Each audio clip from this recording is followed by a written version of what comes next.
Direktorat Jenderal Peternakan dan Kesehatan Hewan Kementerian Pertanian Kementan memberikan beberapa panduan untuk umat Islam yang hendak berkurban di tengah wabah penyakit mulut dan kuku PMK.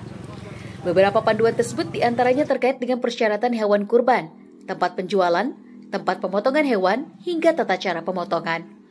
Sejauh ini pemerintah sendiri telah mengeluarkan himbauan terkait dengan pelaksanaan ibadah kurban di tengah wabah PMK. Himbauan dikeluarkan melalui Surat Edaran Menteri Pertanian Nomor 3/SE/PK 3000 M5/2022 dan Surat Edaran Menteri Agama Nomor SE 10 Tahun 2022. Berikut panduan berkurban di tengah wabah PMK dari Kementan. 1. Berkurban di pusat hewan kurban yang sudah berizin. Masyarakat dapat melakukan kurban di pusat-pusat kurban tertentu yang sudah mengantongi surat izin dari pemerintah. 2. Hewan kurban memiliki surat keterangan sehat. Menurut Nuryani, hal yang tidak kalah penting lainnya adalah hewan kurban yang disembelih harus memiliki surat keterangan kesehatan hewan atau sertifikat veteriner. 3. Kurangi mobilitas hewan ternak lebih lanjut. Nuryani menyarankan agar masyarakat melakukan kurban di daerah asal tanpa harus mengirimkan hewan ternak ke daerah lain.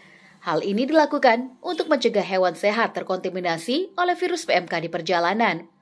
Selain itu, orang yang berkurban juga tidak harus menyaksikan sendiri proses penyembelihan. Sebagaimana diketahui, umat Islam akan menyambut Hari Raya Idul Adha 1443 Hijriah di tengah wabah PMK yang masih mengancam. Per 23 Juni 2022, tercatat ada 232.549 hewan ternak yang terjangkit PMK.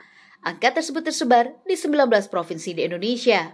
Kasus PMK tertinggi berada di Jawa Timur dengan 83.734 kasus, disusul oleh Nusa Tenggara Barat dan Aceh. PMK sendiri merupakan penyakit menular yang kerap kali menyerang hewan ternak. Hewan yang terpapar akan mengeluarkan sejumlah gejala seperti demam, tidak nafsu makan, penurunan produksi susu pada sapi perah, hingga air liur berlebih. Dari Lombok Utara, Syananda Utama mengabarkan.